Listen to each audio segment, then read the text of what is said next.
Слушај ваму, изминаа два големи празник. 3, 2, 1. Слушај ваму, поминаа два големи верски празници на кратко растојание. Пардон, 3, 2 во суштина, 3 католиците нивниот Великден, недела подоцна нашиот православен Великден и Рамазан Бајрам на муслиманите. Честитки до сите, честит празник.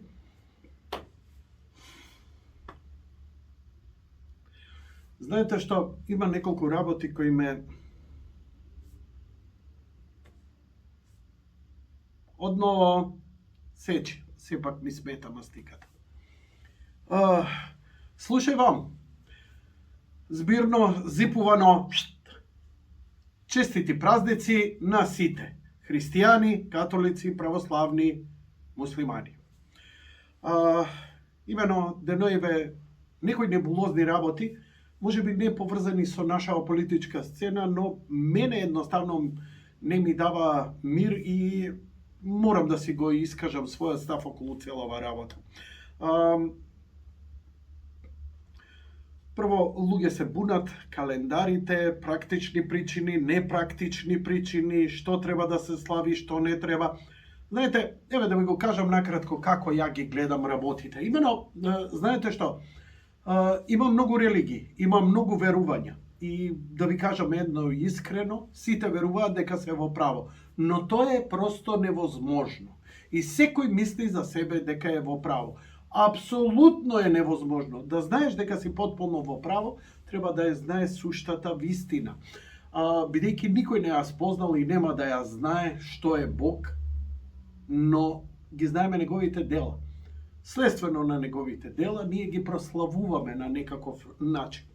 И сега, знаете што, Великден кога се славело ова и она и така натаму. Ајде сега излезете од човечка перспектива и гледајте малце од перспектива на вечноста. Значи, вие сте го завршиле животот овде и идете горе, горе, горе, горе. Тоа е сегде, тоа е тоа битисување без простор и без време.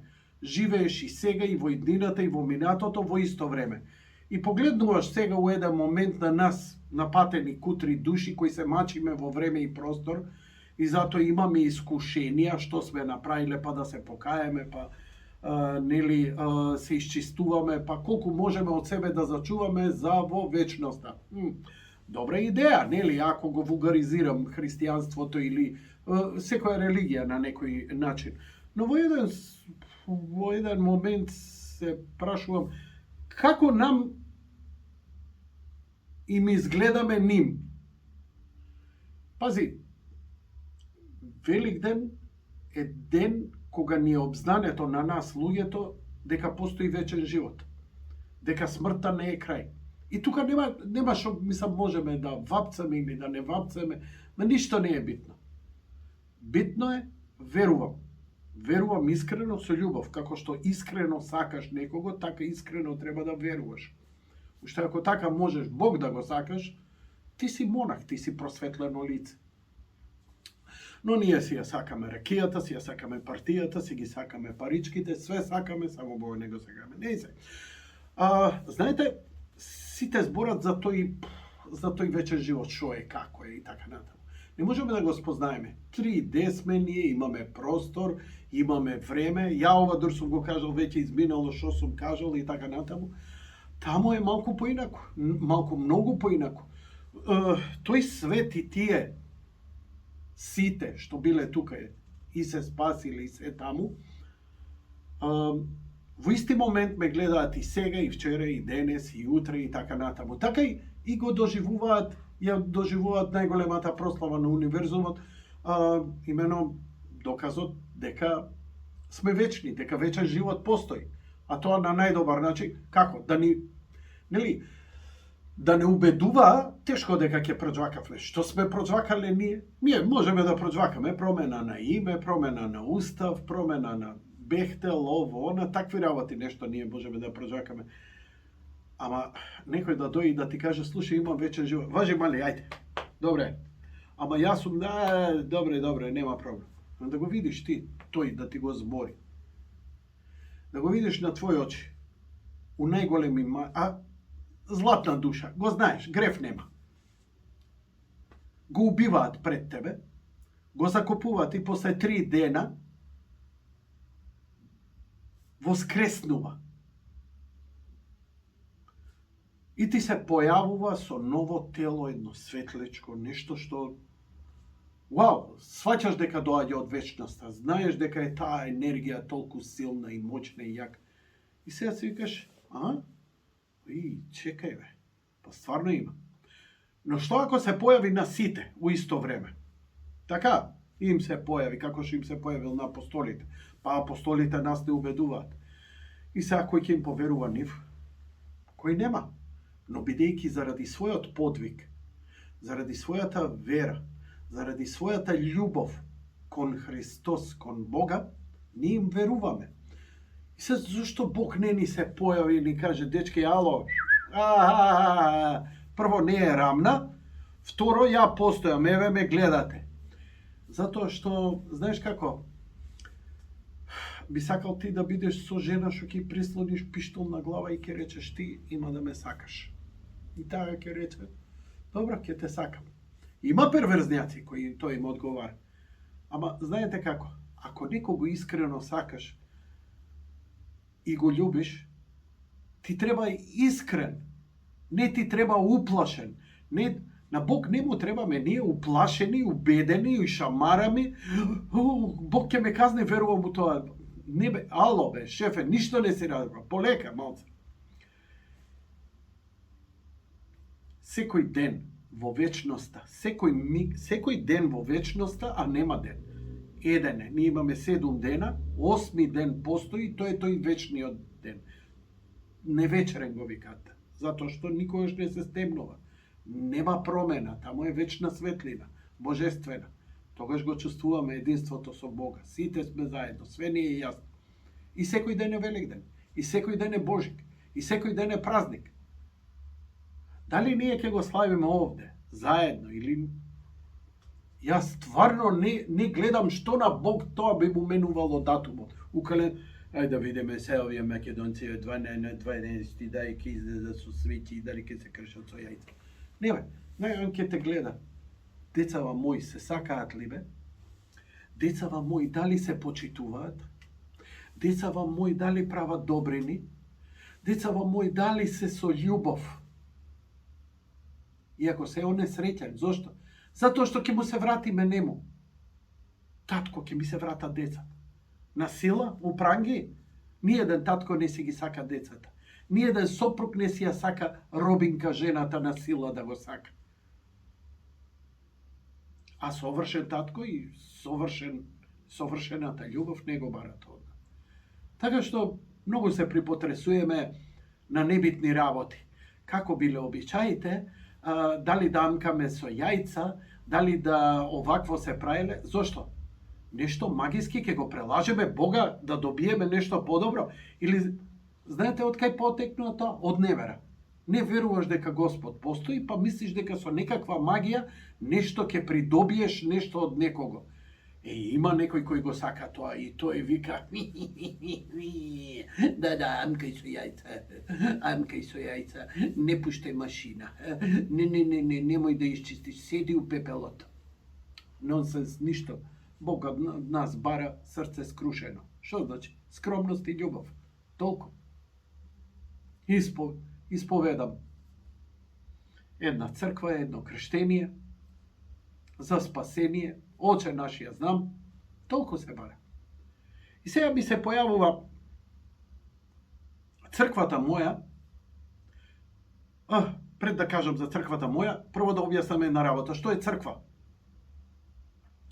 Црква сите викаат дека е човечка творба. Не, Божја творба е. Ние сме се согласиле затоа што сме сватиле дека ни треба такво нешто.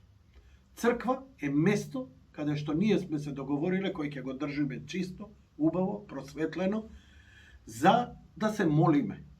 Поточно да благодариме, дури не да се молиме, да благодариме. Евхаристија, благодарност. Што? За све лошо, добро, фала ти Господи. До толку сме воспитани од мали кој ќе ти дадат нешто да кажеш фала. Што треба да му кажеме на Господ за све што ни дал?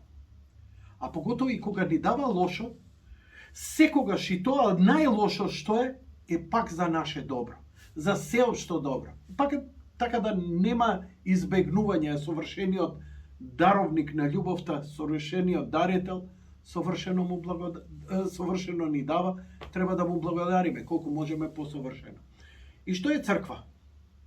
Црква не е МПЦ, црква не е БПЦ, црква не е градбата, црква не е свештенството, црква не се верниците, се заедно е црква. Дали сте го чуле поимот тело Христово? Знаете што е тело Христово? Сите ние кои во име на Исус Христос се соединуваме. Се соединуваме за да не седиме по дома, по пештери, да се криеме по катакомби, да цртаме риби, како нашите предци што морале, за да се причестат и да се помолат и да се благодарат за тешкиот живот што го имале, затоа што знаеле што ги чека, награда и дека секоја мака е за добро. Знаете што? Нашите предци што страдали ги фрлале пред 2000 години, со задоволство го дале својот живот не само заради Бога и љубов кон Него, туку и заради љубов кон нас. Затоа што ние денеска не мораме да бидеме фрлени на лавовите и бидеме живи и зедени, и горени, и прогонувани, и на кол наденувани. Прогонувани сме и ден денес. Начинот е само поинаков. Социјални мрежи и ово. Значи, црквата е свештенство и верници. Ние сме тело Христово. Што е свештенство, што е верник? Свештенство е оној што се зарекол дека ќе служи. Тоа се свештено служители ги викаат. Значи, он има задолжение, добива плата за тоа, да работи од толку до толку саат има. Како и секоја работа. Имаме молери, имаме месари, имаме се, имаме и свештенослужители. Имаме монаси, ама тоа е посебна приказна. Тоа е повик да се изолираш од светот. Свештенството наше останува тука. Останува и ни помага нам во она што може да ни помогне една црква. Колку толку. Како така? Јас сум преблагодарен што постоја. Арно, ама, ние сега почнуваме да мериме. Почнуваме да мериме колку било ова, колку било она, требало ли вака, требало ли онака, требало ли ова, требало ли она. Знаете што? Прво, црквата сме изградиле ние верници, а не народот ја градил. Никој не побарал од него. И сега црквата побарала од верниците. Не од вас. Од верниците побарала донации да се доизгради црквата во Скопје, Свети Константин и Елена. Не помислив ни секунда што, како и зошто ќе си донирам. Повик од мојата црква и од моите свештеници ми е како повик од Бога. Ако се они грешни, има кој да ќе знаат пред кого има потежок суд. Сметате дека сте од Бога подобри, попаметни и подобро знаете и согледувате. Нашите свештеници, за разлика од другите христијански, им е дозволено да се женат. Затоа нашите свештеници немаат афери со педофилија, со зоофилија. Нашите свештеници, монасите се откажуваат влегуваат во целибат. Ама за да влезеш у целибат треба да се изолираш и затоа се во манастири, подалеку од жена, подалеку од страсти, затоа што знаат во православието нашите свети отци колку е силно искушенијата на светот. И ако сакаш да се одвоиш од сите нив, ќе идеш во манастир. Ако останеш меѓу луѓе, тешко е да останеш во целибат. Бело монаштво е најреткото и најтешко некој што успеал да го направи. Ова се мој тумачења, не се право, се мој согледувања. Затоа Во другите христијански религии има појава на некој перверзник. Му се заматува умот, у заматен ум ќе влезе демонот и ќе направи белја, ќе направи перверзија и после ние пискаме. Знаете што? Па барате вие свештенство кое живее меѓу народ, му доаѓате умињаци, доаѓате убави жени, доаѓате убави мажи, што е, како кој по афинитетот, крвта се возбудува. Земете вие кои сте стрейтери и кои имате нормален сексуален живот да се воздржувате. Ке имплодирате, не експлодирате, имплодирате. Толку е силен тој нагон, импринт ни е даден за преживување. Затоа нашите свештеници се женат, имаат деца. Уште една добра работа, бидејќи на запад, кај католиците, свештениците не се женат. Он сето богатство, се што ќе заработи во живот и донации, што останало за црква, што за Ватикан. И црквата се богати. Кога ќе умре он, ништо не остава. Наш свештеник, ние имаме сиромашна црква, ама нашите свештеници создаваат семејство, воспитуваат деца, растат деца, ги обучуваат, ги школуваат, да, и купуваат коли, какви што имаме и ние. А, тоа биле скапи джипови. Како бе видовте 1, 2, 3 скапи джипови, 5 скапи джипови има у цела МПЦ, и то 5 се на владици кои треба да поминат некои владици и по 30 манастири, а на што треба да иде? На магаре. Зошто? Затоа што ти не можеш да си приуштиш. На крајот на криштата ти не си му го купил. Кој му го купил? Ја му го купив. Зошто? Давам. Јас сум дозволил да го купи, затоа што мојот владика не сакам да иде пешки бе, не сакам да си ги остави бубрезите у фичо. Јас сметам дека треба да има кола каква што е достојна за денеска. Вашиот локален политичар, шефот на местната заедница купува службена кола, а ќутиш, ама овдека многу сте јаки. И сега нека ги продадат джиповите. Зошто мојот свештеник да го продаде својот приватен автомобил со кој ги развезува децата, иде на работа, се враќа, ги носи на одмор, ги носи на школу, ги носи на тренинг, вамо и таму, за да ја се направила црквата. Народот градел. Народот секогаш градел. А црквата ја раководел свештенство.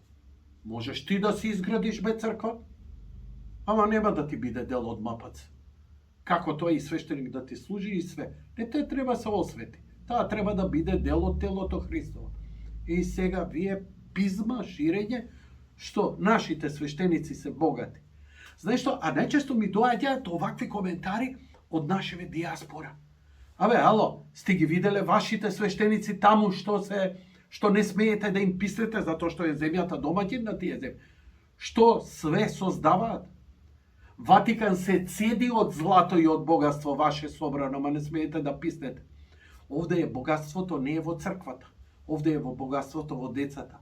Тој свештеник воспитува во христијански дух. Тоа се христијани, деца верни, кои учат кирилица, кои ги слават нашите празници, кои имаат свест за Македонија и за македонизмот. Затоа никогаш нема да критикува, па погото, може, знаеш што, секогаш има простор за критика. Но оваа ваша хистерија, глисерите, знаете од каде доаѓа? Чиста комуњарија. Бев дете, 70 некоја година, и влегувам у црква, ништо не разбира со свеќа за Великден, затоа што гледав дека идат сите, ете и ја. Појма нема што се случува. И само слушам, стојам у црква, појма немаме што правиме. И само ги слушам. Кај сега попот? Позади макаат лепи вино. Пубре мизерија, и лепи вино јаделе, замисли. А што треба да умре од глад, за да бидеш ти среќен, неостварен? Затоа што кога ќе се вратиш, излокаш 3 ракија и ќе реже, јас сум верник. Зашто си верник? Па знаеш и Тито Петковски вика дека е православен христијанин. Не, христијанин е начин на живот, не е декларативно. Знаеш, ние имаме 90% све македонците декларативни христијани. Идеш у црква? Да, ќе запали свеќе и толку. Не. Идеш ли у црква да се на литургија? Значи, од утрена, службата, причест, нафора и отпуст. Идеш? Добро. Си исповедаш? Одлично. Си миропомазуеш барем еднаш годишно. Колку пати во годината се причестуваш и се подготвуваш? Постиш ли? Имаш ли духовник? Ова се начин на живот. Ова е како да ти кажам. Види, јас сум Арама. Како си Арама? Еве, имам униформа, види го капчува, видиш ова има тука воени бои, ова, она. Да, ти можеш да купиш униформа, купи си пиштолче, ако имаш дозвола, купи си опрема и викај дека си Арама. Ама ќе те сметаат за луд. Иди пробај у касарна. Влези. Овде кај ќе влезеш и ќе те пуштат. Ама не си црква. Не си во цркове. Не си тело Христово. Не си заедно со сите нас. Знаете во Македонија колку има верници? 500 со свештенството. И тоа ова е кога заврши Југославија. Сега дури може и помалце да има. Ама чат пат е тука. Зошто? Пази коментарот што беше. Па кој ќе ви иде на вас у црква? Абе, никогаш нити си идел, нити ќе идеш. Ти не сакаш да идеш. Сакате да најдете оправдание зошто не идете у црква на служба, зошто не си исповеда, оти тежок е тој подвиг. Нели, многу е лесен. Без пари е све у црква. Без пари е причесната, без пари е молитвата, без пари е благословот, без пари е молитвата за здравје. И сега во еден момент, свештеникот кој од Сабајле до вечер таму служи, и 100 души му доаѓаат, 100 крштев, еве за крштевка, се сеќавам. Во моја емисија доаѓа се јава една жена, ценовникот, она извадиле ценовник. Што е, викам, проблемот? Јас сакав да се крстам. И што ти е проблемот? Неам 1200 денари. Викам, жено Божја, каде сакаш да се крстиш? У Света Петка. У сабота, у 10 саат, јас сум таму. Ја ќе ти бидам и кум, ќе ти ја платам крштевката, па и ќе почастам кој ќе дојде со тебе. Во ред? Во ред. У сабота, у 9 бев, не у 10, у 9 бев таму. Заедно со сопругата, донесовме дарови, свети купивме, го платив свештеникот и чекавме да дојде господјата да ја крстам. Не дојде. Не се појави. Знаеш, ми пишува еден другар, исто вика, пцуеше, вика, по таа емисија, вика, еден мој другар, вика, после 6 месеци му се роди бебе, со многу мрчење отидовме го крсти бебето, 1200 денари, али, вика, 500 евра у кафана ги даде за частење на сите.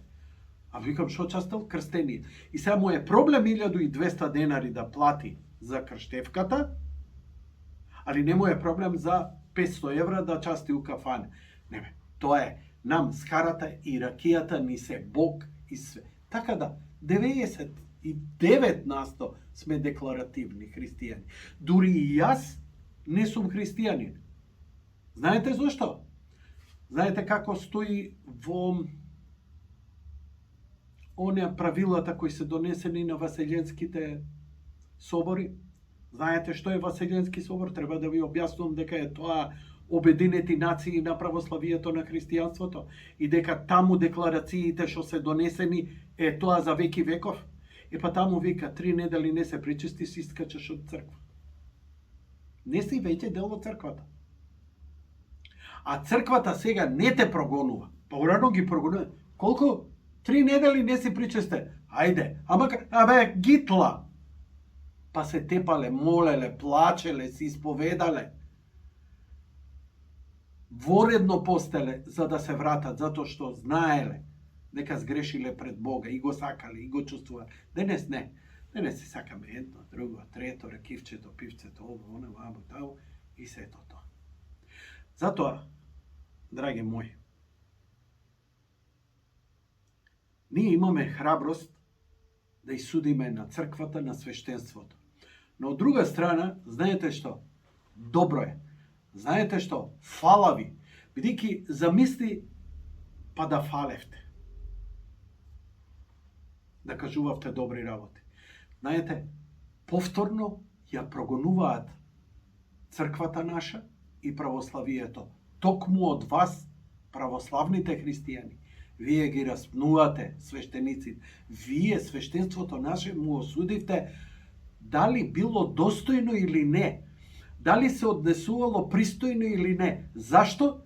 Затоа што некој од баш од комунистичко време кој се уште ровари, уште му верувате. Уште им верувате и на сите тие. Но никогаш немате опит да уште па ќе кажете, види овој владика добар, ама овој не. Зошто е тој добар, зошто не е овој? Овој кажал политички став. So what? Еден сака Депеш Мод, другиот сака народна музика. Што го прави поразличен? Дали неговата молитва и неговата причест што ќе ти ја даде е со истата благодет? Да. Дали ти ќе се причестиш у најселска, проста, скапана црква или ќе се причестиш у соборен храм, истата благодет ја добиваш. Дали на гроб ќе ти дојде свештеник или сам со него у некој црквиче ќе направите парастос, исто е. Душата тоа го прима без оглед. Не е битно ни местото, ни каде. Не е ни време, секогаш кога сакате. Заради такви како вас, црквите се заклучуваат. Во византиско време, сите цркви цела ноќ биле отклучени. Секој кој имал потреба да дојде. Ама знаеш зашто ги заклучуваат?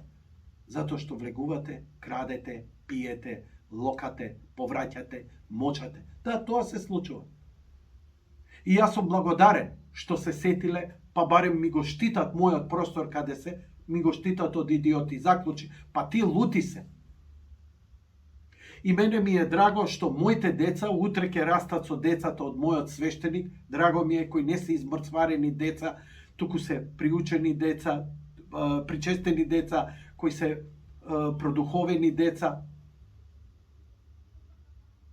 кои знаат да возат и кола, кој татко им ги учел, виделе и море, иделе и на планина, ама и постеле, и се причестувале, и се исповедале, и го научиле христијанството, иако не учеле факултет. На некој начин и они се без мантија свештеници. Секој христијанин треба да биде кандила. Но добро е, знаеш што, да не бевте вие вакви, да не плюкавте вака по свештениците, по црквата, ваква пизма, вакви огавни, затоа што вакви муабети долни и гнасни само во, па дури мислам дека ни во времето на комунизмот немаше прогон. Барем комунизмот дозволи свештенство да ни се возобнови нашата македонска православна црква. Иако секако тоа беше за да може да контролира. И секако дека и црквата како институција направена од живи луѓе кои имаат и своји и добри и лоши страни, како и ние што имаме. Како што имаме и лоши и добри денови, и грешки и така натаму. Дали си ти совршен? Ако не си, затни се. Ама ја пак ќе кажам, благодарам. Знаете што? Да те прогонува некој Христа ради, тоа е благодет. Ние сме осудени да страдаме. Нашиот Бог е распнат неправедно, лажно обвинет. Така и ние треба да страдаме. Така и црквата.